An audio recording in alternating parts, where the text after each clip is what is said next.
Sholawat nariyah ini sangat terkenal gitu di masyarakat kita. Setiap kali acara, setiap kali kegiatan biasanya dibaca sholawat ini. Bagaimana bunyi sholawat nariyah?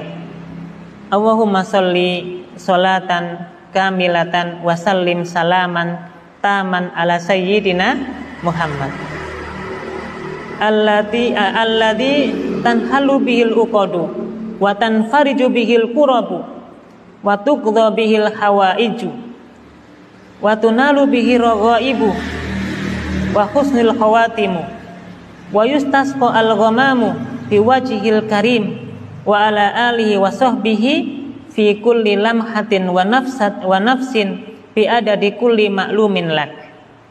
Ini kalau dilakukan mungkin familiar nggih Bapak Ibu. Hafal nih lagu sholawat nariyah nih. Boten nggih. Tapi kan kurang lebih itu kan yang dilafadzkan. Nah, monggo kita cermati maknanya apa nggih. Allahumma sholli sholatan kamilatan. Ya Allah, berikanlah sholawat dengan sholawat yang sempurna. Wasallim salaman taman, dan sampaikanlah salam keselamatan yang sempurna ala sayyidina Muhammad, untuk Nabi Muhammad. Saking mriki laras ta mboten? Laras ya. Dari ucapan lafaz ini insyaallah tidak ada yang salah, benar. Tapi berikutnya Bapak Ibu disampaikan alladzi tanhalu bihil uqadu, yang dengan Nabi Muhammad semua kesulitan bisa diselesaikan, semua kesulitan bisa dipecahkan. Wa tanfariju bihil kurabu, dengan Nabi Muhammad semua kesusahan bisa dihilangkan. Wa tuqdha bihil hawaiju, dan semua kebutuhan-kebutuhan kita ini bisa terpenuhi. Wa tunalu bihi raghaibu, ya, dan bisa didapatkan semua harapan-harapan yang kita inginkan. Husnul khawatimi, termasuk nanti bisa husnul khotimah di akhir hayat. Wa tustasqal ghamamu, dan dengan Nabi Muhammad lah hujan bisa turun. Biwajhil karim, dengan wajahnya yang mulia. Wa ala alihi wa sahbihi, dan untuk keluarga dan para sahabatnya. Fi kulli lamhatin, setiap detiknya. Wa nafsi, dan setiap nafasnya. Bi ada di kulli maklumin, dengan jumlah bilangan yang bisa diketahui laka bagi engkau wahai Nabi Muhammad. Nah, kemudian disinilah penyimpangannya. Kalau kita cermati urutan niki nggih Bapak Ibu, berarti ya Allah berikanlah salawat kepada Nabi Muhammad, berikanlah salam yang sempurna untuk Nabi Muhammad. Kemudian apa? Nabi Muhammad ini disifati Nabi Muhammad lah yang bisa menghilangkan semua kesusahan-kesusahan. Nabi Muhammad lah yang bisa menghilangkan semua kesulitan-kesulitan hidup. Nabi Muhammad lah yang bisa memenuhi semua kebutuhan hidup kita sebagai manusia. Nabi Muhammad lah yang bisa menjadikan kita mendapatkan semua harapan-harapan yang kita pernah mohonkan. Termasuk Nabi Muhammad lah yang memberikan husnul khotimah bagi seseorang. Nabi Muhammad lah yustasqa al-ghamam. Nabi Muhammad yang bisa menurunkan hujan, ya. Maka Bapak Ibu, kira-kira lafaz ini benar atau tidak? Disinilah letak kekeliruannya.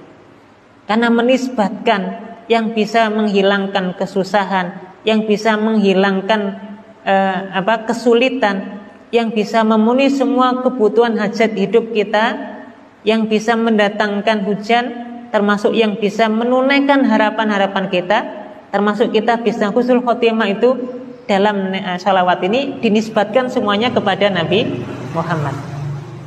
Padahal kita pahami bahwasanya yang bisa menghilangkan kesusahan kita Allah Subhanahu wa taala. Yang bisa kesulitan-kesulitan kita bisa hilang tentu atas bantuan Allah Subhanahu wa taala. Yang memenuhi semua hajat kehidupan kita ini Allah Subhanahu wa taala.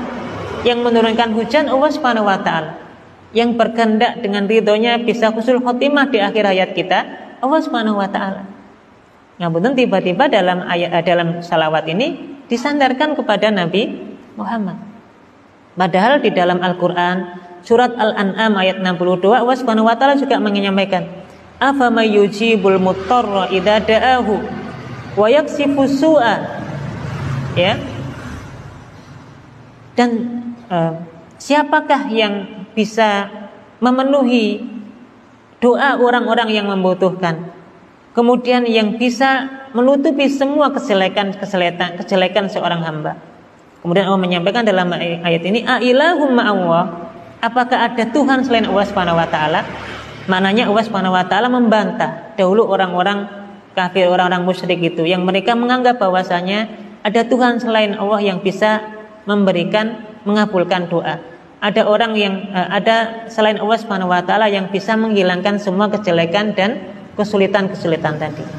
Ailahum ma'allah, apakah ada Tuhan selain Allah? Ini menandakan bahwasanya yang melakukan itu semuanya adalah Allah Subhanahu wa taala. Untuk itu dalam ayat ini jelas ya bahwasanya yang memberikan kemudahan Allah Subhanahu wa taala, yang mengabulkan hajat hidup kita ini Allah Subhanahu wa taala.